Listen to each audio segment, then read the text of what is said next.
Football's about passion. It's a way of life. It gets you up on the morning. It's magnificent. It's fantastic. What a sport. What a sport. It's a way of life. It's a way of life. Who's ready for some Italy 1990 on the Commodore Amiga? Look at that. From montage of greats. Italy 1990 is the first World Cup I properly remember. Yes, I was on this planet, on this Earth. On this planet Earth, I should say, for Spain 86. No, sorry, Mexico 86. It was Spain 82, Mexico 86, Italy 1990. So yeah, Spain, I'll try that again. Mexico 86, I was too young, really. So Italia 90 was the first World Cup where I was like, oh, look at this is incredible kind of thing. And speaking of incredible, look at this dude. Look at his giant Amiga mouse. I think that's a mouse, not a telephone. So got Austria up first. I thought I've got to go with Italy here. Oh, official stadiums, the Stadio Olimpico in Rome, which is where Italy did play their group games, and it is where the final was held. Let's go. Yeah, there's 433 at number 6. So I'm using the PlayStation 5 controller to emulate this, but basically it's pretending to be a joystick. So I've got the one button, I think. Yeah, I've got to choose 11 players here. So let's do 4 defenders, 3 midfielders and 3 attackers. Franco Baresi, Paolo Maldini, Walter Zenga in goal. The names just roll off the tongue. Roberto Baggio, Donadoni. I've got to have Scalacci in there. Oh, listen to that music. We'll have Vialli, Mancini. The teams are about to kick off. Look at this dude. Okay. So this is part of the series that basically the publisher Virgin, I was going to say Virgin Interactive, but they owned the license to make World Cup Italia 90 games, I think, because we did have World Cup Italia 90 on the Sega Mega Drive or Genesis, which I've played a lot of. We have featured on the channel. Everyone remembers that game, but this is a game I haven't played, and I've got to say, this feels okay. It feels okay. It's very responsive. It moves at a decent pace. And the stadiums look great, don't they?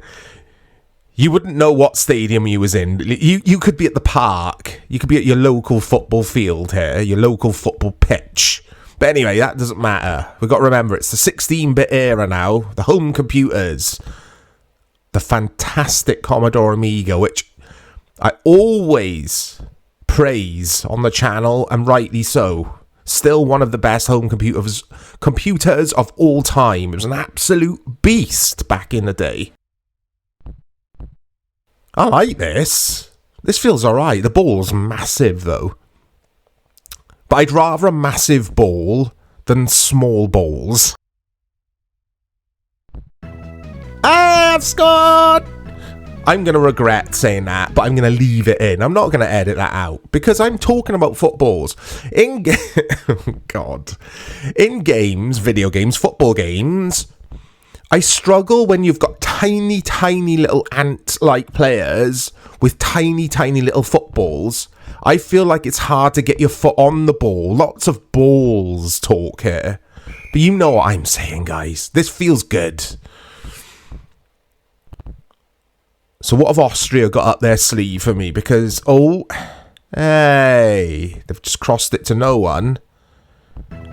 Hey! The abrupt goal overlay there when you score a goal, or the computer does. But yeah, I like this. It's playable. Like I've said, you've got the one button, so you're limited with all or any football games on the Amiga, on the ZX Spectrum, on the C64, anything you're playing with a joystick. like I say, you are limited. There's only so much the programmers can do. It's not like today with FIFA and PES, where I say today's games are rubbish, but the good PES games on PS2, etc. It's not like you can assign through ball and cross to all these different buttons. So they kind of had to work with, like I say, the limitations of the hardware that they had at their disposal. But I like this. I like this game. It's playable. There are some stinkers on the Amiga. Now, the Amiga, a bit like the ZX Spectrum, had tons of football games. And I keep saying ZX Spectrum, but like the C64 was a better comparison, which was also obviously made by Commodore, but was the 8-bit version.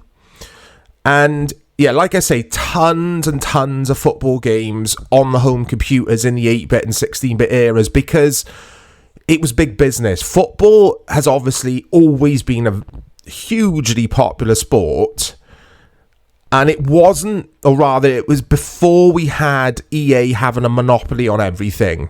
So every developer thought, we can buy a license here, pick up the license for the World Cup, Italia 90, put the official logo on the cover art, and it'll sell. Regardless of if the game was any good, it would just sell. And they were right, it did. All of these games sold well. And some of them were absolute dog turd. This is actually one of the better ones. You may scoff at that, guys, and think, this looks terrible. It's actually alright to play. I can actually get on the ball. I know I keep saying it, but I can get on the ball and do stuff with it. I've played games with this overhead view where you can't do anything. You just can't get near the ball. It jerks around like crazy. Don't get me wrong, this isn't a masterpiece, far from it. Kickoff 2 and Sensible Soccer are the best football games. Oh, he's at the bar. Are the best football games on the Amiga. Easily. Kickoff 2, I'm actually trying to get going. Oh, the little cutscene there on the corner. Kickoff 2, I'm trying to emulate on Amiga. I tried it last night. I wanted to do a video on it, but it's got red flashing borders on the screen for some reason. It runs fine. So I might go back to it and mess around with settings and see what I can do. Because Kickoff 2, all of us in school back in the day, that's all we talked about was that game. It was so good. But back to this. Yeah, I mean, this would get tedious after a while, wouldn't it? This would definitely get tedious. But as a just jump in, have some fun for 10, 20 minutes, I think it's decent. In regards to reviews, I've got the wiki page open, and let's have a glance over at my second monitor, which I keep telling you all about. But yeah, reviews. The only one I can find is Computer Gaming World. They criticised this game for only displaying about 10% of the field at a time without a radar screen to show the rest, but they liked the animations. The magazine concluded that World Class Soccer, which is what this was called in America, I think, should prove an informative and reasonably entertaining way to prepare for the event. Oh, what a way to describe the game. To prepare for the event. To prepare yourself for the World Cup. It's like, it's just a bit of fun. You don't need to take it that seriously. Published by US Gold, by the way, guys. Now, US Gold, if you didn't know, they were a very big publisher, actually, weren't they? And they generally acquired a lot of licenses. Because I did say Virgin at the top of this video, didn't I? But I don't think it was Virgin who had the license for this. Like I say, it was US Gold. Thank you, Wikipedia. It's a good job I got Wikipedia to help me, isn't it?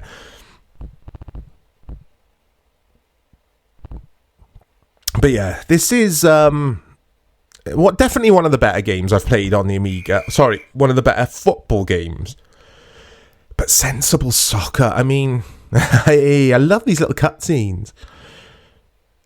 Let's try and pass to that dude over there. See if it makes a difference. Oh, it does. You do actually direct from that little cutscene. I keep calling it a cutscene. It's not a cutscene. It's a still, but you know what I mean. But yeah, Sensible Soccer, I mean, that game is leagues ahead of this.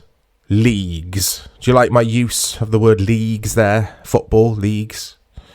Yeah, I'll quit whilst I'm behind, I think, with the old jokes today. But anyway, it's a quick look. There's not much else to be said. Look out for more content. Come into the channel. Let me know if you've played this game. I'll speak to you all soon.